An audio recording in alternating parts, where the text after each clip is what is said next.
We have Ashwini Rastogi ji raising his hand. Maybe we can just allow Ashwini ji. Ashwini ji, you can unmute yourself. Hello. Yes, yes, Yeah, Ashwini. yeah, sir. Very good afternoon. Good afternoon. So myself is Ashwini Rastogi.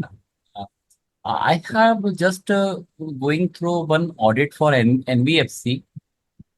What I am facing problem, NBFC is lending some digital lending on online various small per day loan they are giving, but the rate of interest is very high.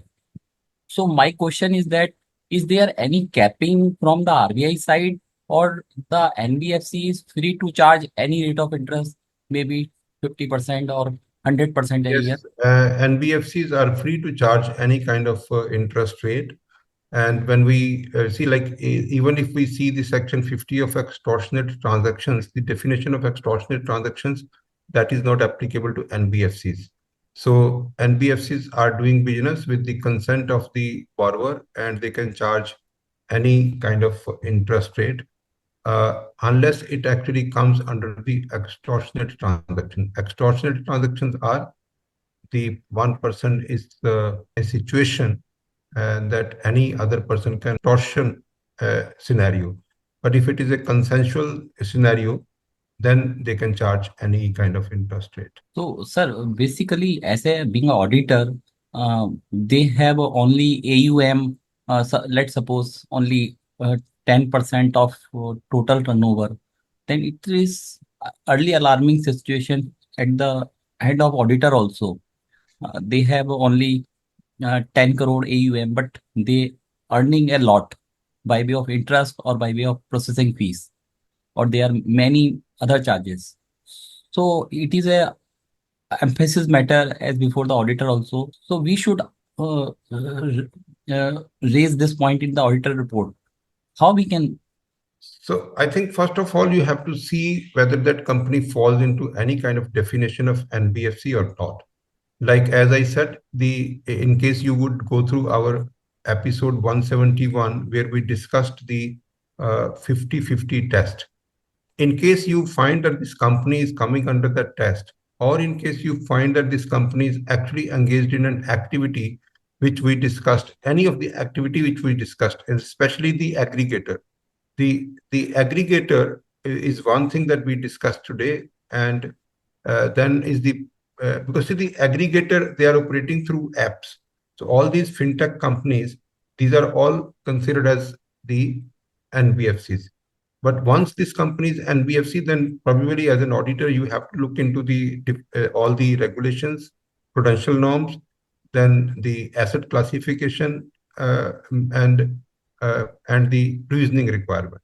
That would be the duty of the auditor then. Ankit, you can add as an auditor what exactly you would see in case there is a company which is not registered as NBFC, but you feel that the activities that they are doing is somehow covered under the NBFC definitions.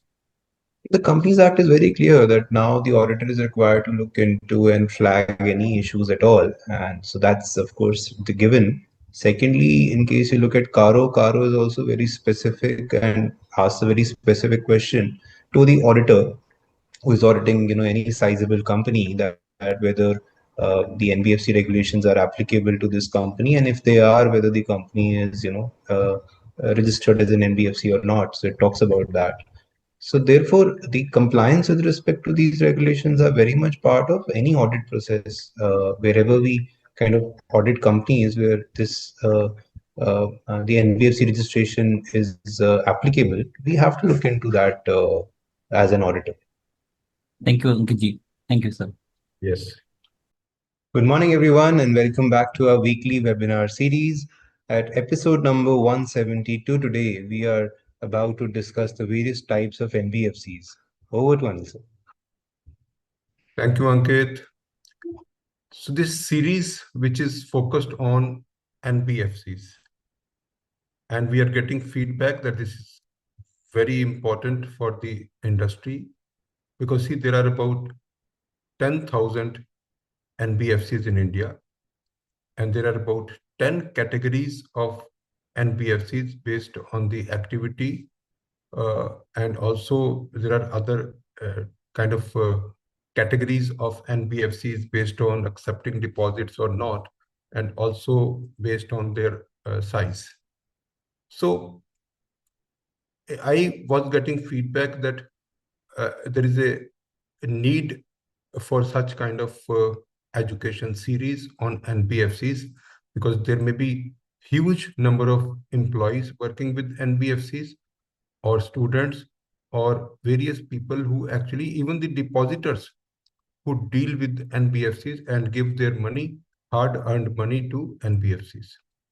The entire structure of NBFCs is based on one focus, and that focus is protection of investors. So like anyone can actually give money to public at large, and they can lose the money, but that's not the focus. The focus is that NBFC can raise money from public at large. NBFC can take loan from banks. NBFC can issue debentures. So to protect the creditors, the NBFCs actually have to work in a regulated environment. Not only the process of accepting public money, but even lending processes, even the prudential norms, even the books of account, even various returns which actually needs to be filed to RBI for the purpose of understanding the operations of any company operating in this category. So like the way we are going deeper into it, we are actually able to see that this is a very, very large subject. So we will continue till the time we will finish the entire the education on NBFCs. So we will actually give a little bit of we'll give you a little bit of background about what we discussed in the last episode, which was 171 episode number.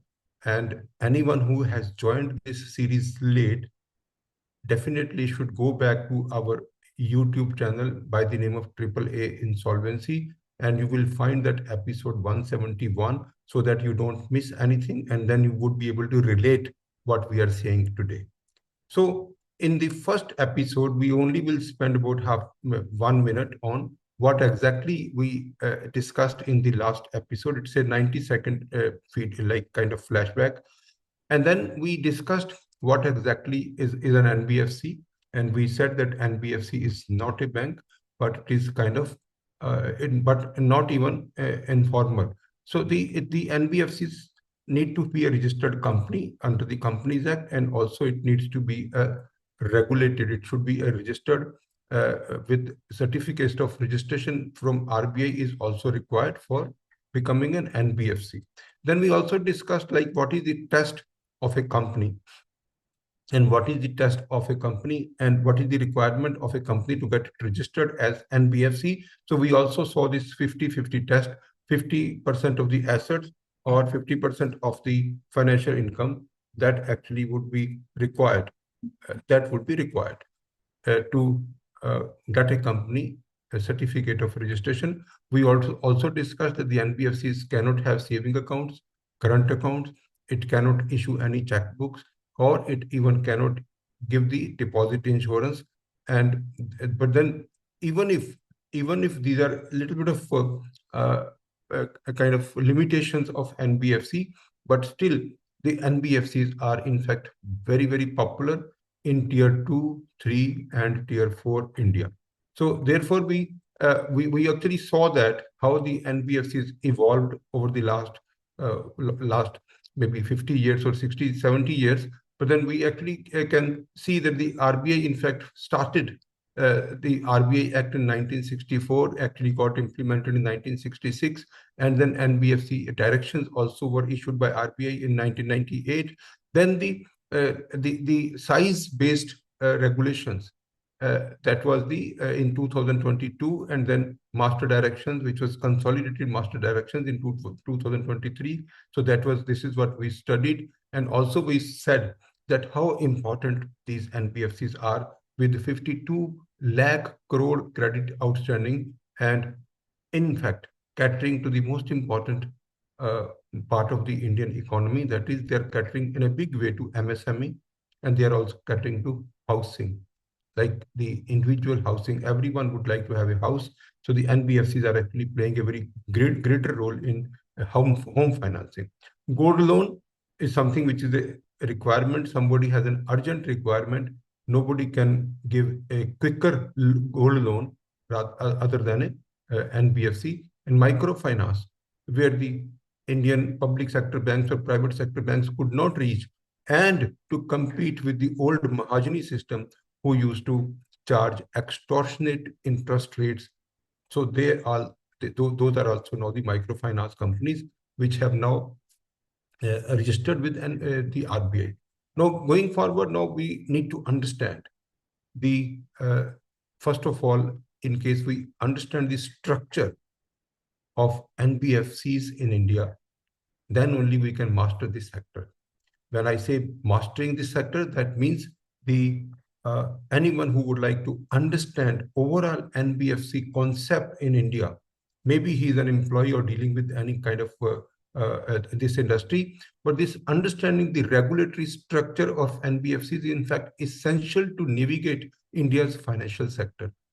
Banks and NBFCs operate under a distinct regulatory framework governed by RBI, primarily under the RBI Act 1934 and specific master directions issued from time to time. We are lucky that we actually have master directions in 2023, which actually has consolidated all earlier directions issued from time to time for different kind of categories of NBFC. But now we have 2023 master directions, which actually can be one, which is having multiple categories and multiple chapters.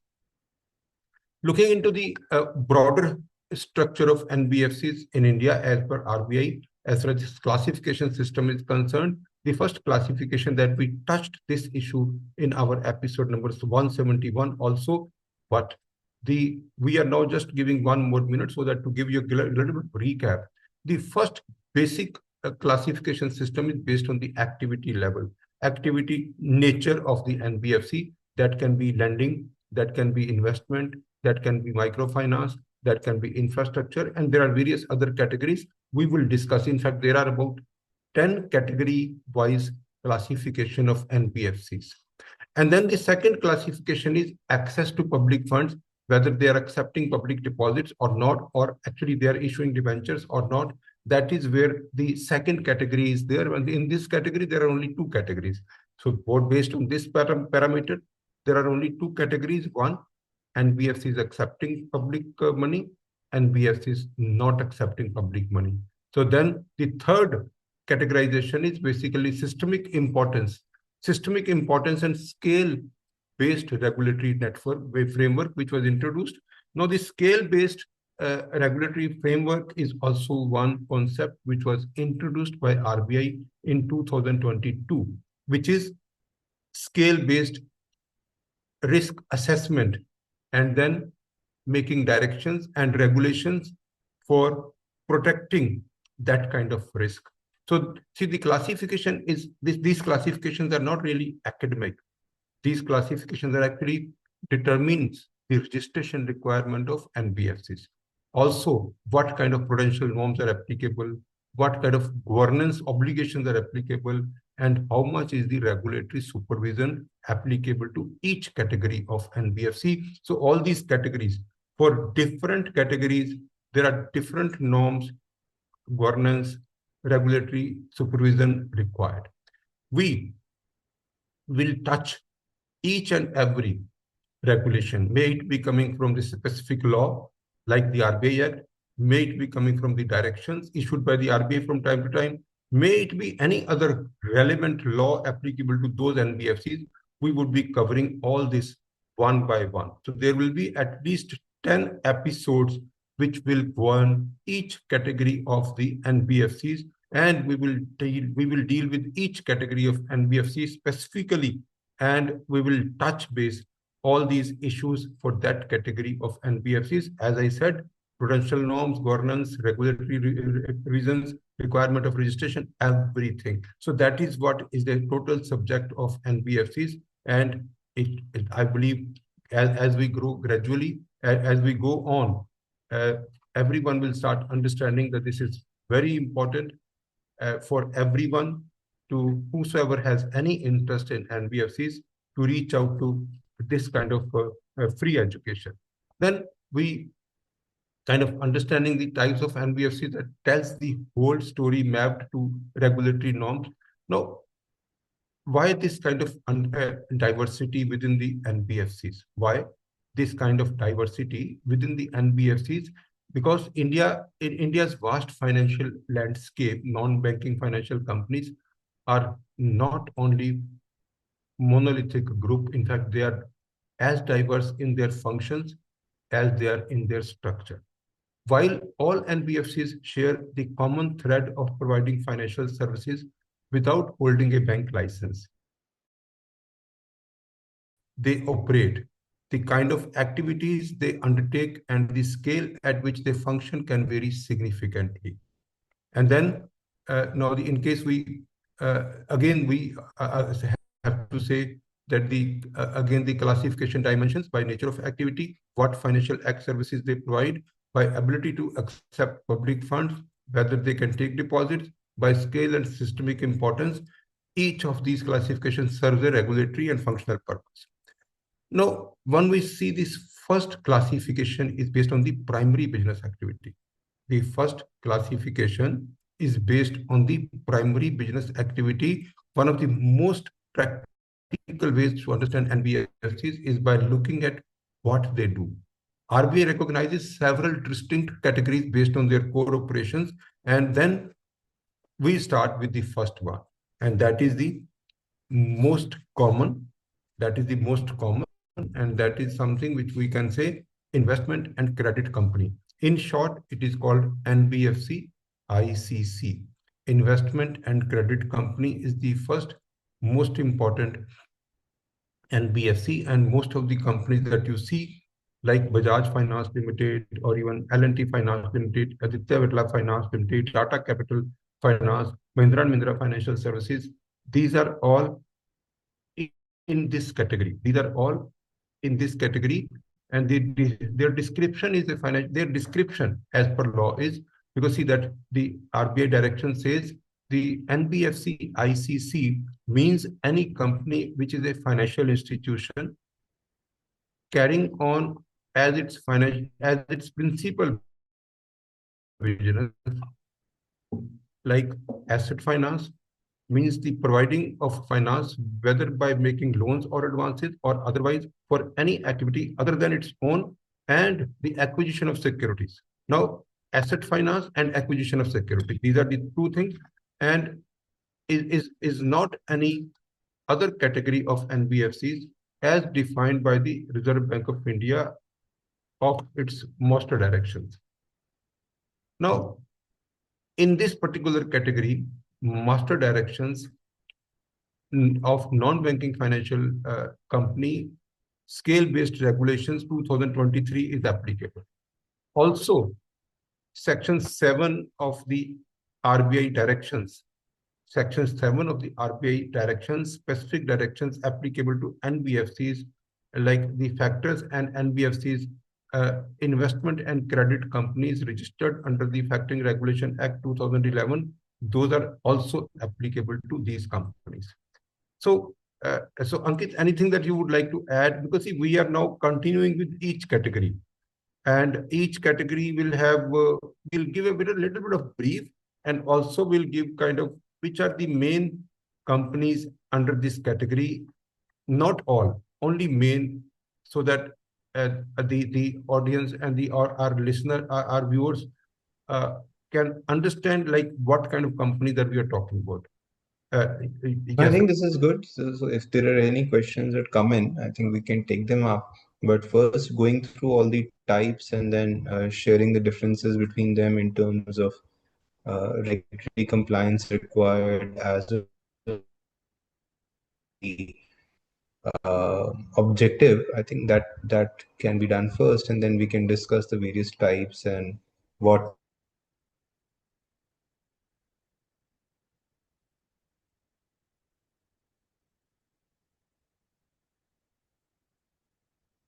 I hope I'm audible.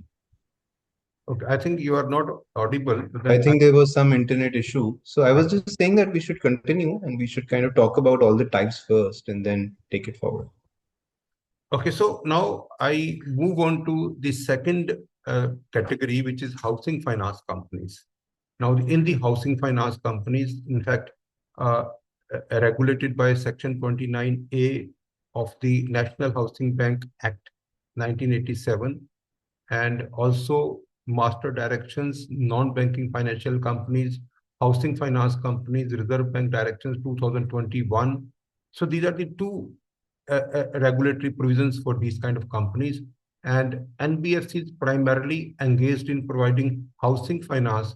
At least 60% of the total asset must be housing finance, and 50% of those should be to individuals. So one is the requirement that it should be 60% of the total asset must be housing finance. And out of that 60%, at least 50% of that 60% should be a home loan to individuals. So any company which is giving loan to other home companies, so that's not covered. But yes, it should be individuals.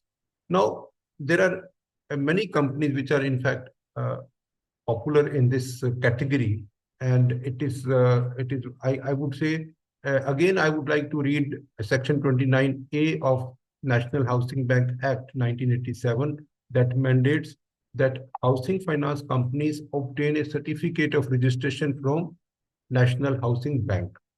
Now, now it is also administered by Reserve Bank of India. Earlier, there was a requirement of taking a certificate of registration from National Housing Bank, but now it is administered by Reserve Bank of India only. Before commencing or continuing their housing finance business, this section also specifies the requirement of a minimum net owned funds for housing finance companies. HDFC Limited, which is now merged with HDFC Bank, is the largest company in India so far, but now it is merged with the HDFC Bank since July 2023. And this was pioneer in home loan financing. And then is the LIC Housing Finance, and then is the PNB Housing Finance, CanFin Homes, etc. Limited. So these are various companies, but then there are many in fact. But these are few examples. As I said, that we will be giving few examples of each category of company. So this category is also important. And then we move on to the third category, which is the infrastructure finance companies. IFC, it is also called IFC. So infrastructure finance companies, in fact, which deploys at least 75% of their total assets towards infrastructure lending. They play a vital role in funding long-term infrastructure projects. Now, the regulations which are applicable to this category of companies is the master directions, NBFCs, which are scale-based regulations 2023, are applicable to infrastructure finance companies. And then in fact, there are many infrastructure finance companies which are promoted by Government of India, and those are under this category.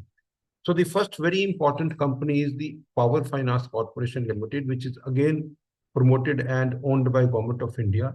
And this actually provides loans to power sector infrastructure.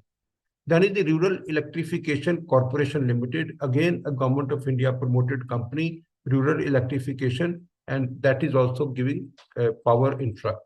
Then the third is Indian Railway Finance Corporation, again an NBFC under this category, which is again promoted by Government of India. And then is India Infrastructure Finance Company, which is IIFCL, again by Government of India. And this particular company gives long-term infrastructure projects. Then we have L&T Infrastructure Finance Company Limited. So this is promoted by L&T Finance Holding. And this, in fact, gives loan for roads, ports, energy projects, etc. And then we also have the IL and FS Financial Services Company. This is again presently under a kind of insolvency, and it is under a corporate insolvency resolution process as mandated by RBI. So these are the infrastructure finance companies, and for infrastructure finance companies, there are different regulatory requirements, different net worth requirement, different owned funds requirements. So we will come to each such category later. Then is the infrastructure debt fund. Infrastructure debt fund, which is also NBFC infrastructure debt fund. So this kind of companies, or these kind of companies are in fact they refinance infrastructure projects. They refinance infrastructure projects after 1 year of commercial operations, or lend to toll, operate, transfer models. No, the objective of this kind of companies are that first is the infrastructure financing, and once the infrastructure finance is given, it is provided. You see, now what happens is that infrastructure finance was provided, and normally the repayment period of infrastructure finance is very long.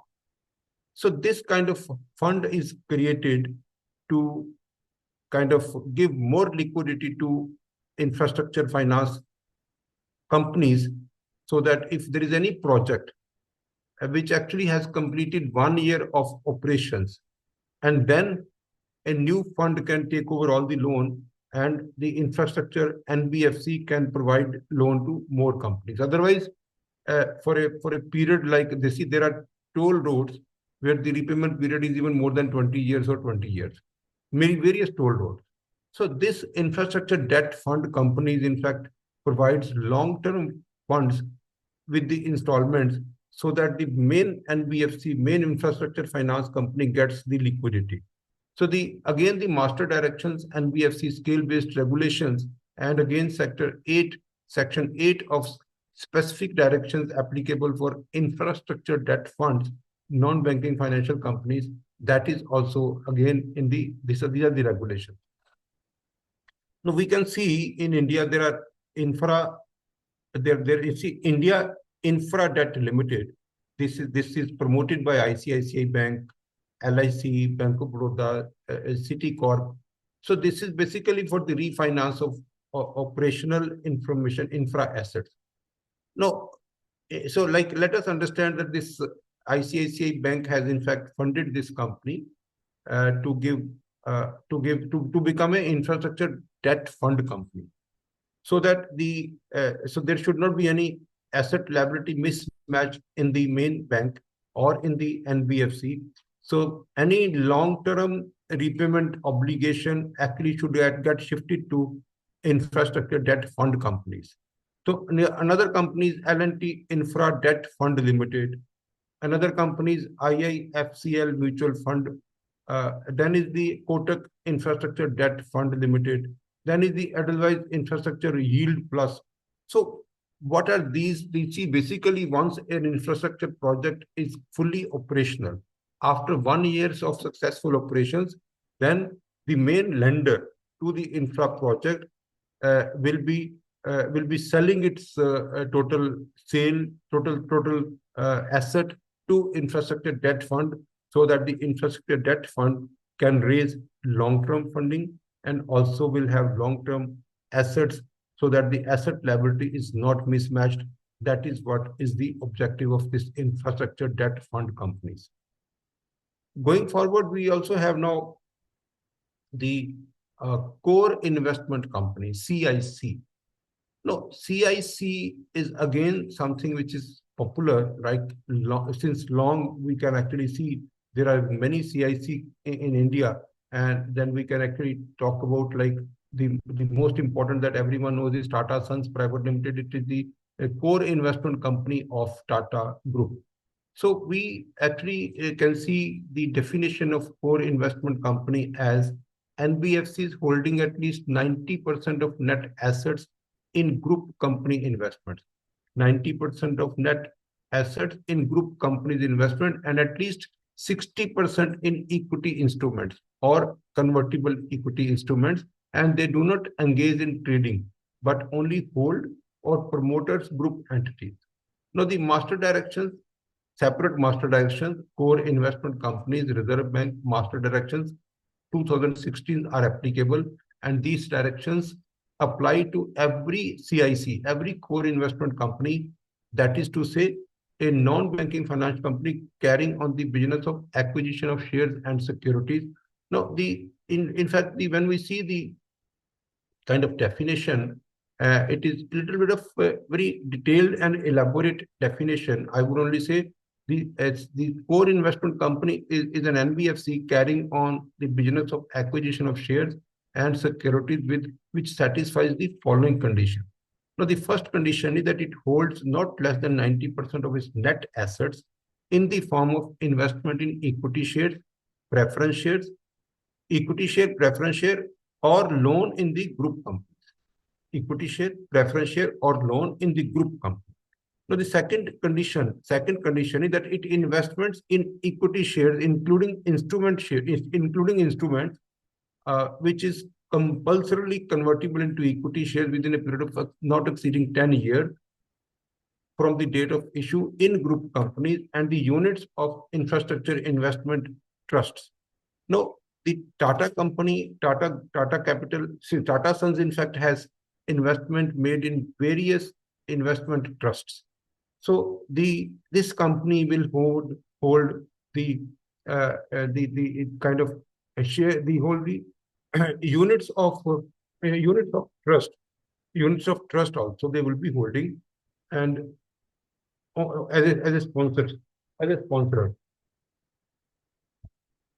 So then the third condition is that provided that the exposure of such CIC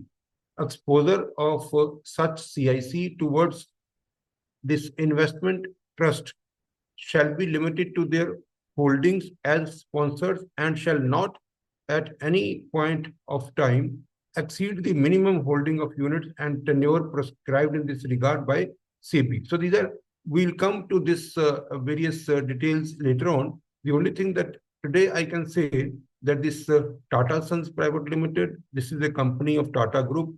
Then there is a company called Mahindra & Mahindra Financial Services. This is again a Mahindra Group company. Then we have Aditya Birla Capital Limited. This is again a company which is the CIC. Then L&T Holding Limited again is a company.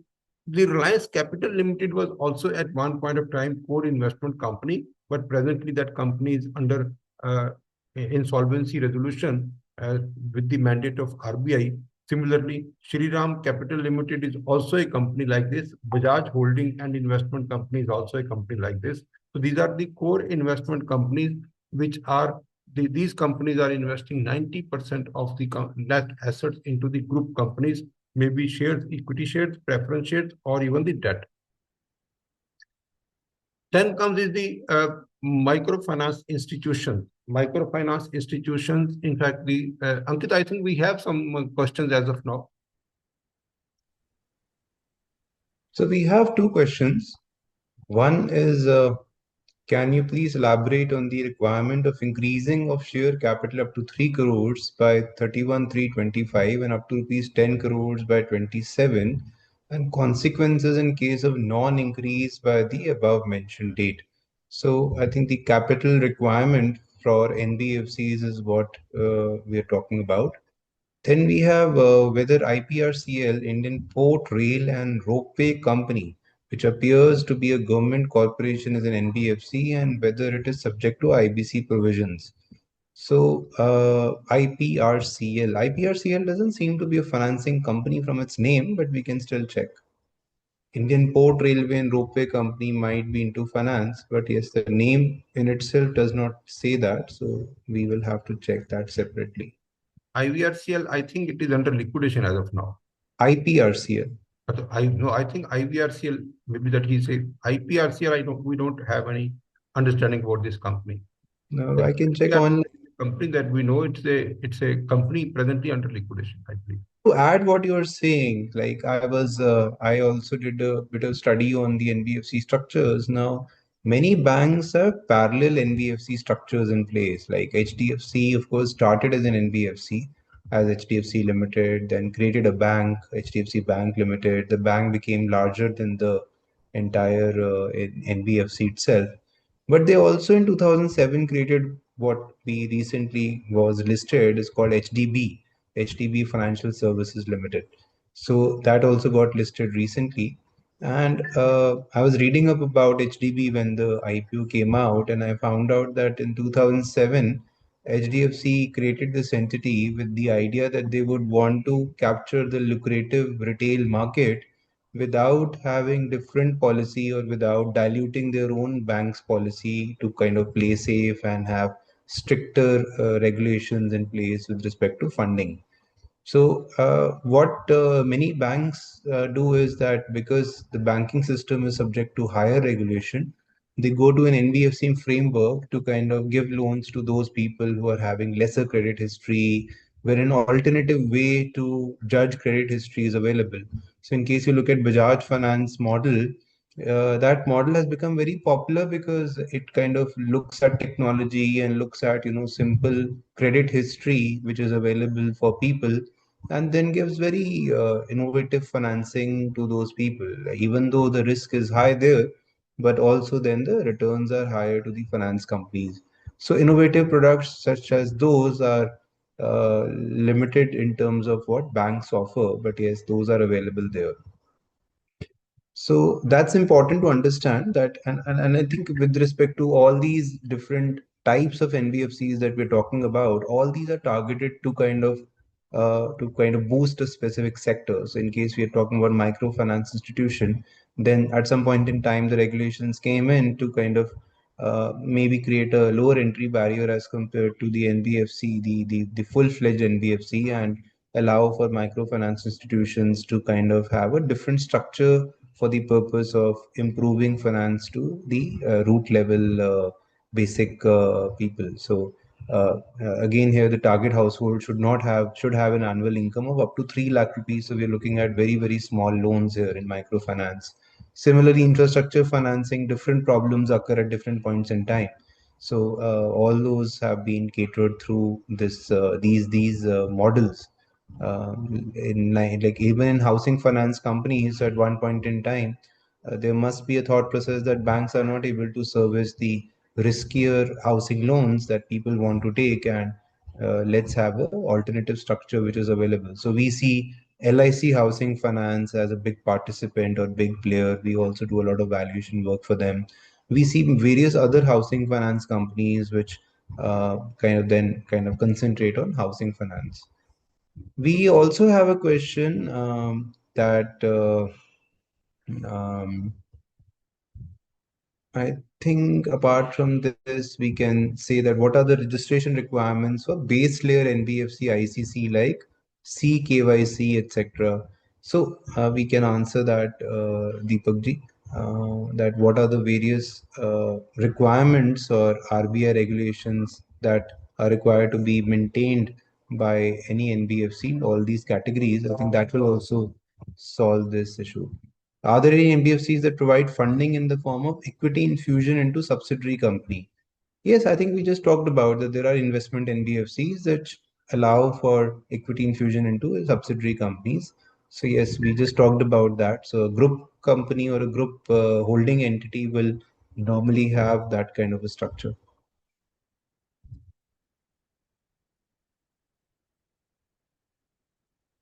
So over to you. We can move on to microfinance institution. Yes. So microfinance institution is again a very popular category of NBFCs, and the description which is provided in the regulations is the NBFC that deploys at least 75% of their total assets to collateral-free microfinance loans. Collateral-free microfinance loans. Target household should have annual income up to 3 lakhs only. Household income, not individual, target household. The regulations, RBI regulatory framework for microfinance loans, direction 2022, and again, master directions are applicable to this.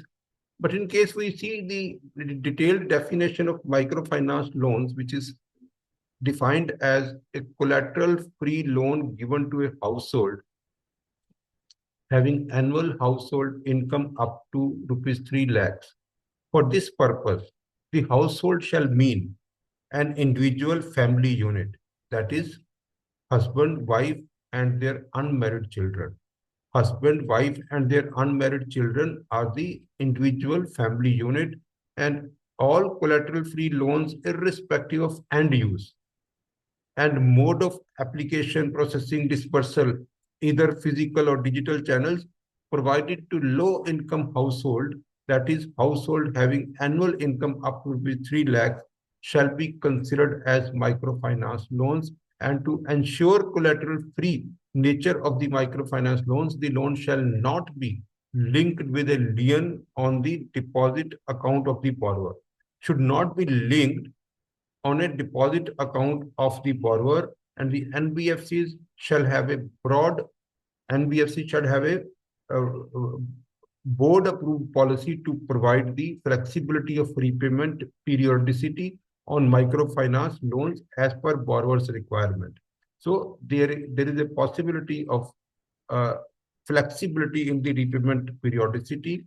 And in fact, in case we see some of the listed companies that we can see under the microfinance category, is one is the Credit Access Grameen. Credit Access Grameen, and then is the Sapandana Sapurti Financial Limited, and then we have the Fusion Microfinance Limited, and then we have Satin Credit Care Network Limited. These are some of the companies which are actually listed on stock exchanges and are working as microfinance institution category of RBI. And then going forward, we also have the other category, which is the factor, NBFC factors. Now, NBFC factoring, we can describe this NBFC factoring is as the any NBFC engaged in factoring business. Now, the factoring business is acquiring the receivables of a client and collection from the debtor. Acquiring his receivables from a client and then the collecting them and then making profit in the process. 50% of the assets and income must come from factoring services, and the regulatory framework in this case which is applicable is Factoring Regulation Act 2011. This is a separate act. Then master directions, NBFC scale-based regulation, these are also applicable. Then section 7 of the master directions, specific directions applicable for NBFCs factors and NBFCs like investment and credit companies registered under the Factoring Regulations Act 2011. So that is the description of the NBFC categorized as factoring company.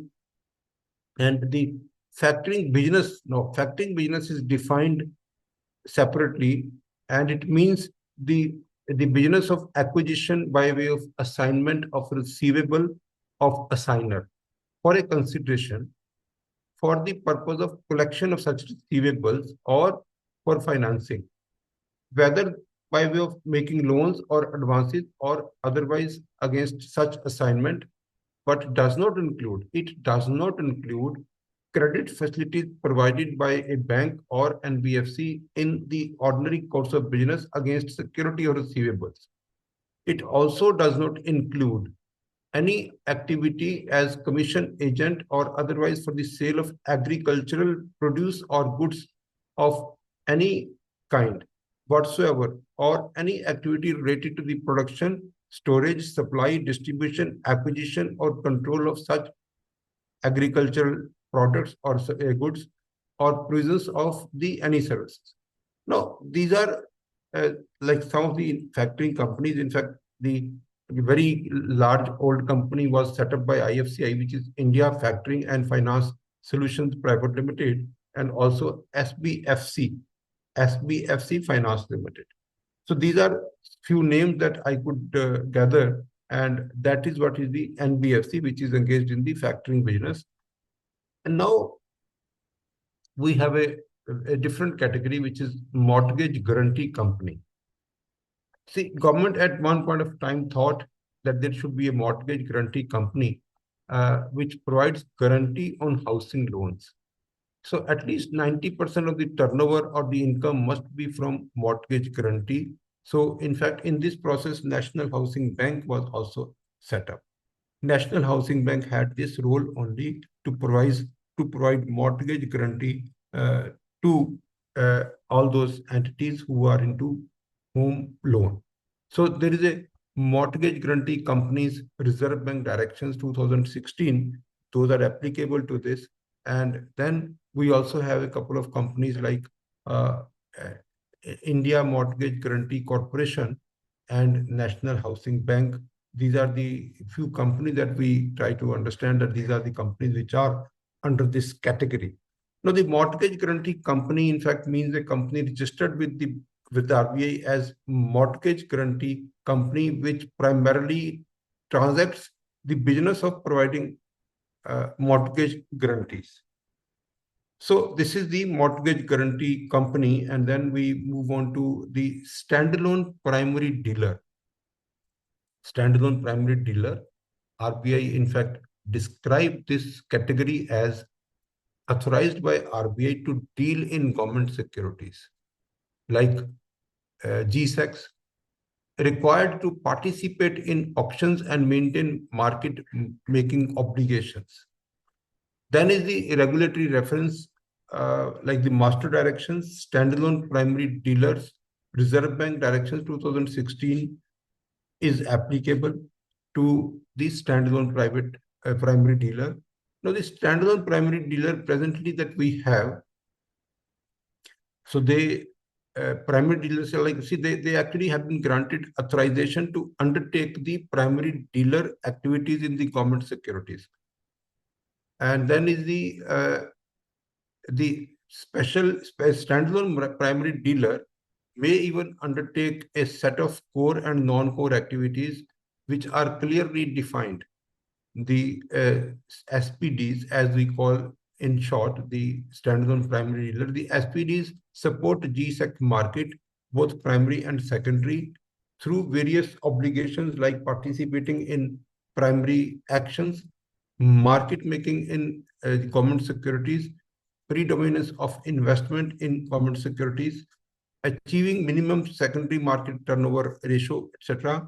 And we can see there are companies like SBI DFHI Limited, SBI DHFI Limited, then we have PNB Guilds Limited, then we have JM Financial Products Limited, Primary Dealer Division, then we also have this STCI Primary Dealer Limited, STCI Primary Dealer Limited, and ICICI Securities Primary Dealership Limited.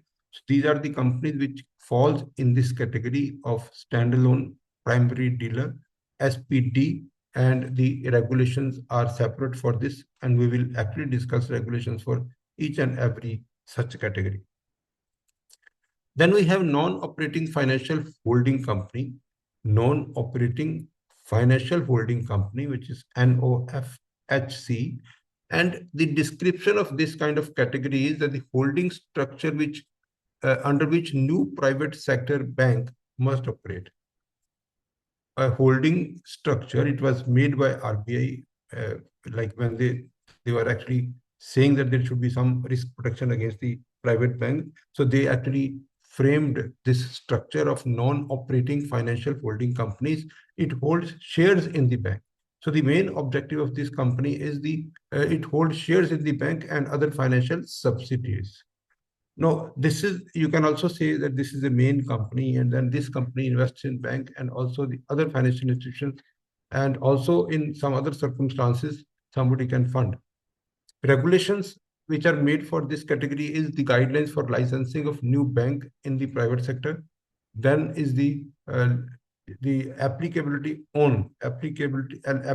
only with RBI mandates, this structure. this structure can be mandated by the RBI. Then only it will become the registered NBFC. Now, when we see this company called IDFC Financial Holding Company, and it was in fact holding this group entities shares, DFS Limited, IDFC Bank, IDFC First Bank. Because see, this is their IDFC First Bank is also having a separate non-operative financial holding, and this was required at a time when the private banks were supposed to set up their banks, and it was mandated that the private banks will hold the shares of that company in a non-operative financial holding company. And then is the Bandhan Financial Holding is also in the similar space, and the RBI mandatory requirement of. So it was in fact RBI discontinued this mandatory requirement of non-operative financing holding company. It was discontinued in 2021. However, the IDFC and uh, Bandhan Financial Holdings Limited, they in fact had to get this registration done. However, later on it was relaxed. Later on it was relaxed. So now we have the last one, which is the an NBFC. In fact, there are two more. One is the 11 and 12. The NBFC account aggregator. NBFC account aggregator. The description for this is NBFC that retrieve, collate, and share financial data of customers from financial institutions with the user consent, crucial for data portability and open banking. So what exactly this category is doing, that the retrieve, collate, and share financial data of customers from financial institutions with the user consent and see. So this is actually very important. So there are regulations made for this, like master direction, NBFC account aggregator reserve bank directions, and RBI notification. Now, when we see there are various companies which are presently, in fact, they have developed apps, and then they, in fact, receive the data. Account aggregator, in fact, is basically there are two jobs. One, that they would take the consent from the intended borrower, and then they actually provide service to the lender so that they immediately their profile is understandable. Now, NESL Asset Data Limited is one company. FinSec AA Solutions Private Limited is another company. 𝐄𝐚𝐚𝐢𝐥 Financial Information Services Private Limited. Similarly, 𝐄𝐦𝐚𝐢𝐥 Technology. Yodlee also is in the Perfuse also. So these are various companies. PhonePe Technology Services also. So these are Siksha Financial Services also is in this space, and this is basically some of the fintech companies like One Money, then Cookie Jar, then all these are fintech companies, and they are in fact in this space. They are in this space, and like when we go to a particular vendor for anything, and he offers us that I can even get you loan for buying this equipment or taking this service, then what happens is that we, without even using the credit card of that person, so these are the various apps that has been made by various technology guys, but there are many companies, NBFCs, they are financing by taking this help, like Bajaj Finance. Like there are many other companies, they are actually giving loans to consumer of anything. When they give loan to consumers, so basically they're kind of like if a loan is applied, so they will take the consent from that intended borrower. With the consent, these apps, these account aggregators, they reach out to the income tax department, GST department, and the bank statements also can be downloaded by them. So this, whenever you give an authority to any account aggregator, so then the one-time consent is given. So then they can fetch the information from banks, from GSTN network, from CAMPs. So that is based on the agreement. that once the agreement is made, once the consent is given, so they will provide all this information, and the loan which otherwise cannot be given in even 7 days can be given now. The loan can be given in say 5 to 10 minutes, or it can be dispersed at least within about within an hour or two. It can be dispersed also. So this is an 11th NBFC, which is account aggregator. So they are not indulging into lending themselves. They are only they are only trying to understand the data portability and open banking.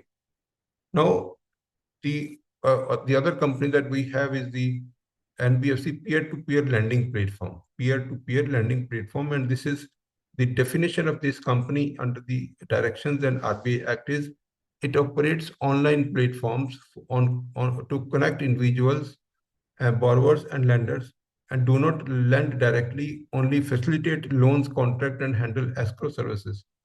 The master directions are also made for P2P lending platform, and then the RBI notification, which is dated 2017 and 18, that also needs to be seen. Of course, we will see when we will discuss about NBFC peer-to-peer lending platform. At that time, we will be discussing complete compliance requirement about this particular uh, category. We also have some companies which actually have kind of done this intermediary contracts for peer lending resorts, like FairSent. FairSent is one company which is actually uh, accessible, which are providing these services to the banks. FairSent, then we have Innofin Solutions, Rupee Circle, Bridge Finance, FinTech Limited, and India Money Mart, Fin Limited. So these are some of the companies which are engaged presently into as a peer-to-peer lending platform.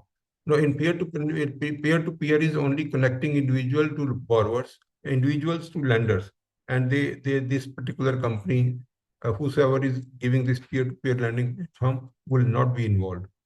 So in that, it will not be involved.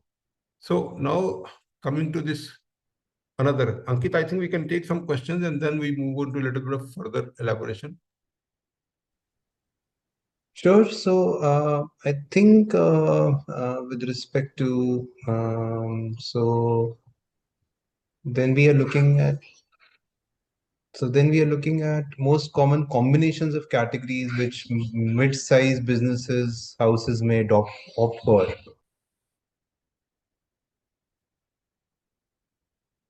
I hope I was audible. So Yes, the yes, you are. question is, what are the most common combinations of categories which mid-sized businesses houses opt for? I think we can try and give that answer. I don't see other questions. If somebody has a question, they can post it or they can raise their Can hands. use raise hands in case they have question. But we would be able to take the question which are relevant to today's or the last episode, because we are also in the process of studying in depth. So therefore, it will be the answer will be correct only once uh, we will also complete our studies in the process. So when we say that the uh, classification based on acceptance of public deposits, it is very, very clear that this is a second broad category. It revolves around whether or not the NBFC is allowed to accept deposits from public or not. So the deposit taking NBFCs are called NBFCs D. These entities are permitted. These entities are permitted to accept fixed deposits from the public, much like banks. However, they operate under stringent guidelines due to fiduciary risk involved. So these are the second classification base, and the regulatory references for the deposit taking NBFCs are in fact very stringent, and it comes out of section 45I clause BB of the RBI Act, which defines deposit. It also comes out of section 45IA clause I, mandates registration of NBFCs and specific authorizations for accepting deposits, and then the RBI master directions, NBFC acceptance of public deposits directions 2016 are also applicable to the deposit taking NBFCs. So we have the definition of deposit, and we have the definition of the mandate of registration and authorization. And then we have the RBI directions for this company called deposit taking. Then there is a non-deposit taking NBFCs, basically NBFC and ND, and the regulatory reference. Regulatory reference, and this is basically clubbed with the scale-based regulatory framework. Now, this scale-based regulatory framework and this deposit-taking regulatory framework is a little bit of mixed up. The first regulatory reference will be the RBI Master Directions, NBFC's non-systemically important non-deposit-taking company. So this is one part, the companies which are not even systemically important, and they are also not taking deposits. So therefore, these kind of companies will have the total asset size, which is more than 1,000 crore, to finally see whether it is the layer, middle layer, or the lower layer. Then is the master RBI directions, systemically important non-deposit taking companies and deposit taking companies directions. These are systemically important. So the first one was non-systemically important. Second one is systemically important. So basically in this, there are two further categories. One is the deposit taking, one is not deposit taking, and then is the risk-based regulations. And then see, given the greater risk to the public in deposit taking operations, RBI maintains a closer and intensive regulatory regime for the NBFC. Last categorization is basically scale-based and also systemic importance based. So in October 2022, RBI introduced a transformative regulatory framework called scale-based regulation. This approach recognizes that not all NBFCs pose the same level of risk to the financial system. The scale-based regulatory framework classifies NBFCs into 4 layers. One is the base layer, which is the lower level.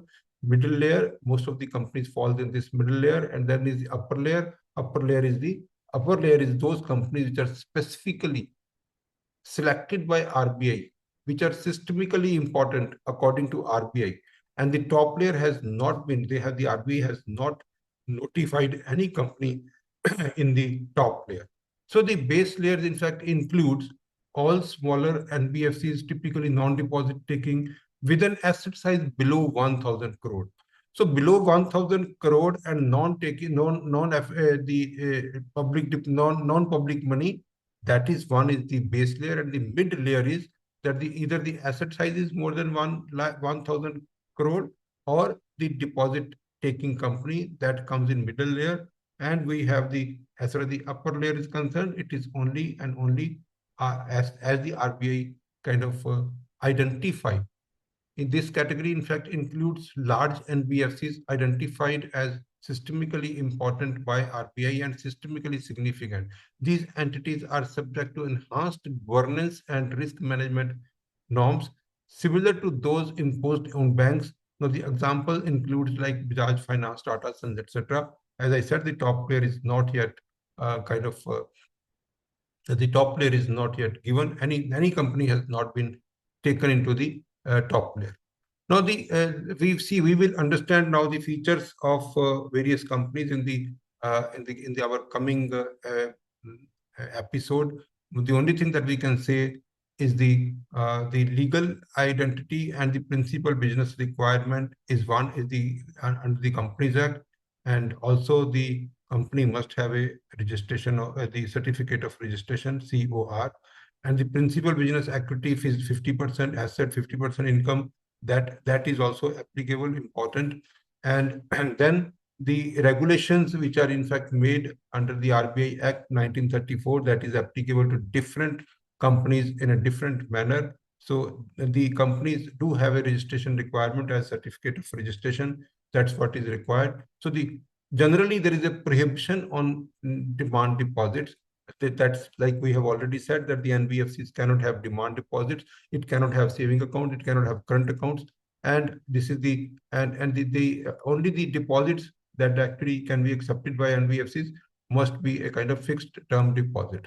Now, this is all for this episode. And in case we have some questions, we can take.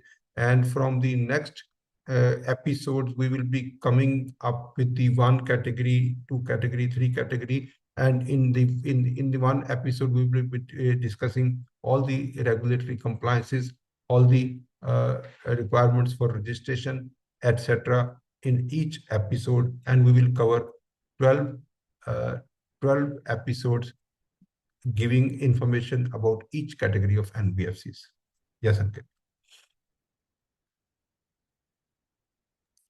Yes, I think I have a few more questions, but I think it's time that we wind up because it's been 1 hour. So I think we can take any other questions offline, and I believe all of you can reach us there. We will anyways try to make these questions part of our subsequent webinars. We have Ashwani Rastogi ji raising his hand. Maybe we can just allow Ashwani ji. Ashwani ji, you can unmute yourself. Hello. Yes, yes, Yeah, Ashwani. sir. Very good afternoon. Good afternoon. So myself is Ashwini Rastogi. Uh, I have just going through one audit for NBFC. What I am facing problem, NBFC is lending some digital lending on online, various small per day loan they are giving, but the rate of interest is very high.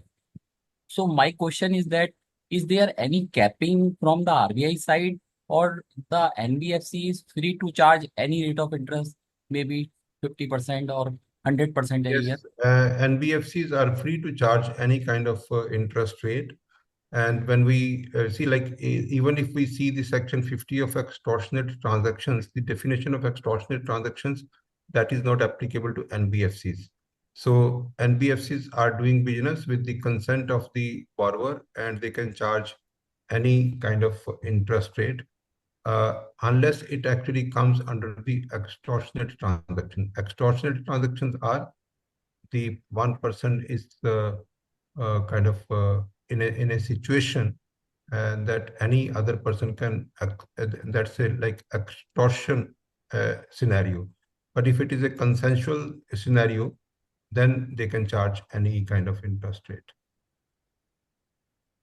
So, sir, basically, as a being an auditor, they have only AUM.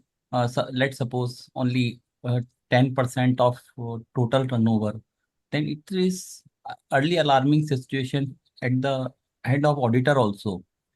They have only 10 crore AUM, but they earning a lot by way of interest or by way of processing fees, or there are many other charges. So it is a emphasis matter as before the auditor also. So we should raise this point in the auditor report. How we can? So I think first of all, you have to see whether that company falls into any kind of definition of NBFC or not. Like as I said, the in case you would go through our episode 171, where we discussed the 50/50 test. In case you find that this company is coming under that test, or in case you find that this company is actually engaged in an activity which we discussed, any of the activity which we discussed, and especially the aggregator. The aggregator is one thing that we discussed today, and then is the because see, the aggregator, they are operating through apps. So all these fintech companies, these are all considered as the NBFCs. But once this company is NBFC, then probably as an auditor, you have to look into the all the regulations, prudential norms, then the asset classification, and the provisioning requirement. That would be the duty of the auditor then. Ankit, you can add as an auditor what exactly you would see in case there is a company which is not registered as NBFC, but you feel that the activities that they are doing is somehow covered under the NBFC definitions.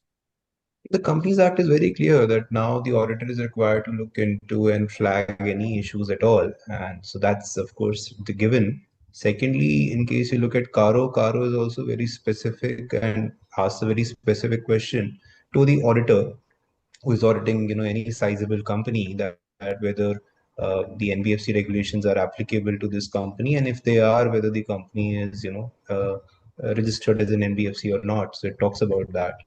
So therefore, the compliance with respect to these regulations are very much part of any audit process. Wherever we kind of audit companies where the NBFC registration is applicable, we have to look into that as an auditor. Thank you, Ankit. Thank you, sir. Yes. I think we can conclude this. We can conclude now. Thank you, everyone. Thank you so much. Thank you very much. This is our way of learning. Thank you.